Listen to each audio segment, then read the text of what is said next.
Hey guys, कैसे हो आप सभी लोग। और आज हम बात करने वाले हैं किसान के प्रोटेस्ट के ऊपर। जो मतलब मुझे नहीं लग रहा था कि मैं इस चीज के ऊपर अपने इस ब्लॉगिंग वाले चैनल पर मैं कभी डालूंगा, लेकिन मुझे ऐसा लगता है कि कहीं ना कहीं ये किसान हमारी एक बेसिक नीड और हमारी एक जरूरत से कहीं ना कहीं जरूर रिलेटेड है। और इस चीज के ऊपर हमें बोलना चाहिए, क्योंकि हर एक कंट्रोवर्सी के ऊपर तो हम कहीं ना कहीं नहीं बोल सकते, लेकिन ये एक ऐसा एक मेजर प्रॉब्लम है जो एक पंजाब से शुरू हुआ था, जो लगभग पिछले 2.5 महीने पहले और आज लगातार 2.5 महीने से लगातार चलता आ रहा है। और आज पंजाब, हरियाणा और डिफरेंट स्टेट के जो फार्मर्स हैं आज इस प्रोटेस्ट के अंदर जो है हिस्सा लेना उन्होंने शुरू कर दिया है। और ये इतना बड़ा हो चुका है आज की डेट में कि आप ये समझो कि जैसे आज से अगर देखा जाए 2019 के करीब में, जब दोस्तों कोरोना काल चल रहा था, जब शाहीन बाग वाला चल रहा था सीन, क्योंकि हमारे इंडिया के अंदर जो है ना प्रोटेस्ट का सिलसिला जो है बिल्कुल खत्म नहीं होता। शाहीन बाग का जो प्रोटेस्ट था वो भी काफी लंबे समय तक चला, लेकिन वो जो चीज थी ना वो बिल्कुल डिफरेंट चीज थी। वो एनआरसी, सीए, वो बिल्कुल एक अलग चीज थी जो मेरे हिसाब से वो समझ में आता था मुझे भी,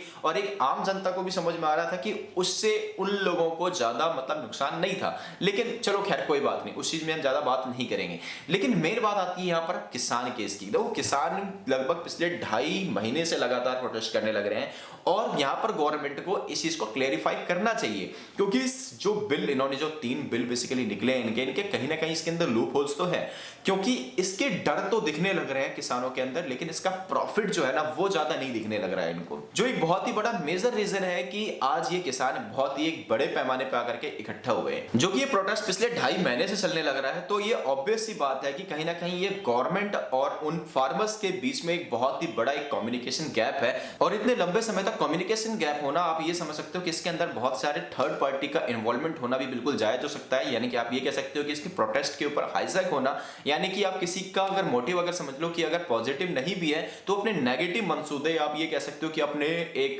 पॉलिटिकल एजेंडा को लेकर के भी वो कहीं ना कहीं मिसलीड किया जा सकता है इन फार्मर्स को, जो कहीं ना कहीं गवर्नमेंट की भी कहीं ना कहीं छोटी सी गलती दिख रही है। क्योंकि यहाँ पर जो है गवर्नमेंट को भी इन्वॉल्वमेंट होना चाहिए, उनको आना चाहिए, इनके साथ बात करनी चाहिए। क्योंकि देखो, अगर महंगाई की अगर बात करें तो आज भी महंगाई उतनी की उतनी है, क्योंकि जब से दोस्तों लॉकडाउन बढ़ा है महंगाई बिल्कुल यूं है, चरम सीमा पे जा चुकी है। जहां पर दोस्तों हम 20 रुपए किलो के हम आलू लिया करते थे, आज 50-60 रुपए किलो है। यानी कि अगर हम बात करें अगर बेसिक नीड की, तो आज बेसिक नीड की हर एक चीज की महंगाई बढ़ चुकी है, क्योंकि ऑलरेडी अभी हम देखने लग रहे हैं। और अगर फार्मर्स को अगर इन बिल्स से अगर दिक्कत है तो गवर्नमेंट को कहीं ना कहीं सामने आना चाहिए और उनको इन सभी चीजों के ऊपर बात करनी चाहिए। और जितने भी लूप होल्स हैं, जो ऑब्वियस सी बात है कि इन फार्मर्स में जो डर है ना वो दिखने लग रहा है, जैसे कि भाई कॉर्पोरेट सेक्टर का प्राइवेटाइजेशन होना, मंडी का एक तरीके समझ लो कि खत्म होता हुआ इनको दिखना, और साथ ही साथ में कि भाई जब कॉर्पोरेट सेक्टर एंटर कर जाएगी एंड कॉन्ट्रैक्ट फार्मिंग जब शुरू हो जाएगा तो ये फिर इनको जो है शुरुआत में तो ये अच्छे रेट अच्छे प्राइसेस देंगे कॉन्ट्रैक्ट में करने के लिए, लेकिन जब बाद में जिस तरीके से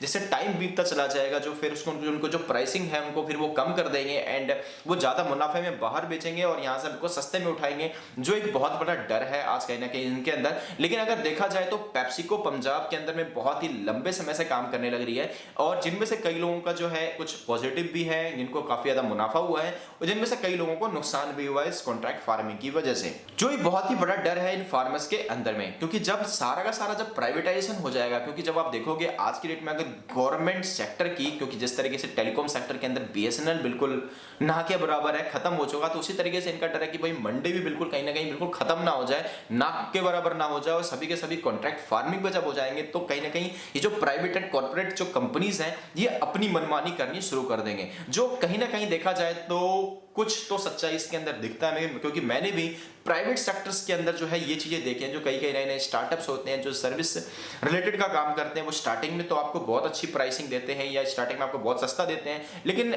अकॉर्डिंग टू अ टाइम जो है उनकी प्राइसेस जो है कहीं ना कहीं वो बढ़ जाती है। दूसरा, इन किसानों को सबसे बड़ा डर है कि जब ये कॉर्पोरेट्स एंटर हो जाएंगी तो भाई कहीं ना कहीं जो इन किसानों की जमीनें जो है वो कहीं ना कहीं हड़प लेंगे। तो भाई इनके जो नई जो बिल है, इन नए बिल के हिसाब से जो है इसके अंदर जब आप कॉन्ट्रैक्ट फार्मिंग करेंगे तो इसके अंदर किसी भी तरीके का सेल, लीज एंड बाय वगैरह जैसी चीजें जो है बिल्कुल भी नहीं होंगी। तो ये एक बड़ी अच्छी बात है, इसके पॉजिटिव एस्पेक्ट तो है, लेकिन देखो ऑब्वियस सी बात है कि जब इतना लंबा जब कम्युनिकेशन गैप होगा, जब गवर्नमेंट जब डायरेक्टली इंटरेक्ट कॉन्ट्रैक्ट नहीं करेगी आकर के इनसे, तो कुछ ना कुछ मिसलीडिंग चीजें और जो थर्ड पार्टी जो भी पॉलिटिशियंस कह सकते हो या जिनके एजेंडा जिनका जो मोटिव है वो गलत है, तो वो मिसलीड तो देखो करेंगे यहाँ पर। तो ये कहीं ना कहीं जो है गवर्नमेंट को आने की जरूरत है, समझाने की जरूरत है। तीसरा सबसे बड़ा डर जो ये लग रहा है कि भाई मान लो कॉर्पोरेट सेक्टर एंटर कर सकती है, वो एक कॉन्ट्रैक्ट फार्मिंग करते हैं। एग्जांपल के तौर पे मान लो कि मैं एक किसान हूं, मैं किसी सीजन के अंदर मैं गेहूं बोता हूं और एक कंपनी आती है बिस्किट बनाने वाली, वो मेरे साथ कॉन्ट्रैक्ट करती है 1 लाख टन गेहूं का। मैंने उनके साथ कॉन्ट्रैक्ट कर लिया, किसी वजह से समझ लो कि उनको नुकसान हो जाता है या आप समझ लो कि वो कंपनी बाइंड अप कर रही है अपना, उनके पास पैसे देने को नहीं है, तो उस केस में कहीं ना कहीं अगर वो पैसे नहीं देती है तो उस केस में वो क्या करेंगे? क्योंकि देखो वो तो एक कॉर्पोरेट है, वो एक कंपनी है, उनको फंडिंग पीछे से मिलने लग रही है, लेकिन किसानों के पास ऐसा कोई भी सोर्स नहीं है, ऐसा कोई भी एक्सटर्नल सोर्स नहीं है केवल किसानी के अलावा कि उनके पास एक्स्ट्रा इनकम आए। यहां पर वो खुद अपनी खून पसीने को लगाएंगे, दिन जाकर के मेहनत करेंगे और अपने मेहनत से जो वो फसल उगाएंगे वही वो उनको देने लग रहे हैं। तो उनके पास कोई भी एक्सटर्नल सोर्स नहीं है, लेकिन कॉर्पोरेट्स के पास सोर्सेस हैं। तो भाई उस केस में उनके लिए क्या सिक्योरिटी है? लेकिन नए एक्ट के हिसाब से यहां पर जो है वो ज्यादा से ज्यादा जो मतलब कि अगर वो केस करते हैं या समझ लो जो कॉन्ट्रैक्ट करेंगे फार्मिंग, तो उस कॉन्ट्रैक्ट फार्मिंग के तहत जो है वो जो सब डिविजनल मजिस्ट्रेट के पास केवल जा सकते हैं, जो एक बहुत ही बड़ा लूप होल आप यहां पर ये कह सकते हो। क्योंकि देखो सब डिविजनल वहां तक जाते जाते या समझ लो कि कॉर्पोरेट अगर अपना कोई वकील अगर लगाती है, कॉर्पोरेट के पास तो महंगे से महंगा वकील भी वो लगा सकते हो, आराम से जो है किसानों को डोमिनेट किया जा सकता है या उनको हराया जा सकता है। लेकिन किसान जो है वो कुछ नहीं कर सकता, क्योंकि भाई ना ही उनके पास इतना पैसा है, ना ही वो इतने अवेयर है, ना ही आप ये कह सकते हो कि वो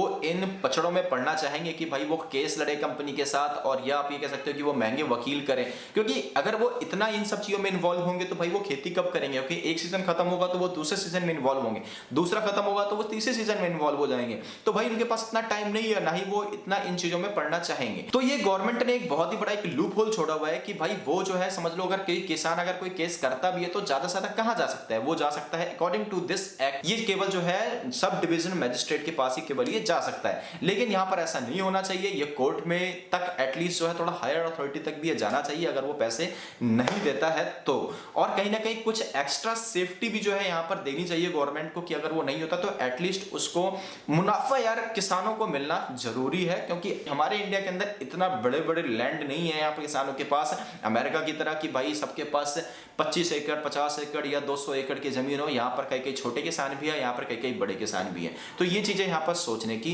जरूरत है। चौथी और आखिरी चीज है, बस मैं इतना ही कहना चाहता हूँ कि भाई गवर्नमेंट को जितनी जल्दी हो सके इनसे बात करनी चाहिए, क्योंकि ये सीए एनआरसी या कोई अदर चीजें नहीं है, अदर कोई प्रोटेस्ट नहीं है, कहीं ना कहीं किसानों का प्रोटेस्ट है। उनको डर लग रहा है वाकई में जब ही वो यहाँ पर इस प्रोटेस्ट को कंटिन्यू कर रहे हैं, और ये जितना ज्यादा टाइम लगेगा उतनी ज्यादा थर्ड पार्टी जो पॉलिटिशियंस वे आप कोई सकते हो, किसी का गलत इरादा भी हो सकता है तो वो भी एंटर कर सकते हैं इस चीज के अंदर। तो जो भी इसके अंदर इसकी कमियां हो वो आप इसको दूर करो, और खामखाई भाई जितने भी लोग हो मिस इन्फॉर्मेशन जो है फैलाना वो बंद करो बेवजह की चीजों को। क्योंकि भाई लोग जो है मार्केट के अंदर जो पुराने आर्टिकल्स जो आज की डेट में हो रखे हैं, पुराने उन सभी आर्टिकल्स को एडिटिंग कर करके जो है वो चिपकाते हैं, खामखाई वो फॉरवर्ड करते रहते हैं। और पुराने आर्टिकल्स मैंने देखे हैं जो यार लोग मतलब चिपका करके मिस इन्फॉर्मेशन फैला रहे हैं बेवजह का। तो भाई वो चीजें कृपया करके ना फैलाओ। हाँ भाई आखिरी चीज बस मैं इतना कहूंगा कि ये जो भाई जो तुम मतलब वाटर कैनिंग कर रहे हो और लाठी चार्ज करना,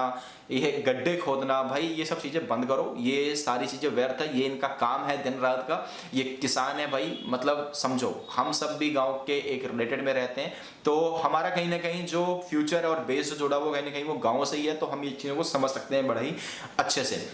तो भाई आपका क्या इसके अंदर पॉइंट ऑफ व्यू है, आप नीचे कमेंट बॉक्स में जाकर के नीचे कमेंट में आप लिख सकते हो आप क्या चाहते हो। और भाई आपका क्या कहना है, आपको क्या लगता है कि मैं सही कह रहा हूं, मैं गलत कहने लग रहा हूं? बाकी मैंने अपना कोई व्यू यहाँ पर रखा नहीं है, यहाँ पर बस केवल वही बातें हैं जो ऑलरेडी अभी होने लग रही हैं, और इस चीजों को समझने की जरूरत है कहीं ना कहीं। और प्लीज भाई मिस इन्फॉर्मेशन मत फैलाओ, क्योंकि ऑलरेडी ये बहुत बड़ा प्रोटेस्ट है। हमें शांतिपूर्वक बस साथ रहने की जरूरत है, ना कि हमें बेवजह की मिस इन्फॉर्मेशन फैलाने की। चलो भाई आज के लिए इतना ही, मिलते हैं दोस्तों अगले वीडियो के अंदर में। अगले वीडियो मींस की दोस्तों अब अपने व्लॉग में कंटिन्यू करेंगे, क्योंकि मैं नहीं चाहता खामखाई हमारा ये चैनल जो है कंट्रोवर्सी चैनल बन जाए ये बेवजह का। तो चलो दोस्तों मिलते हैं हम अगले वीडियो के अंदर, बाय बाय।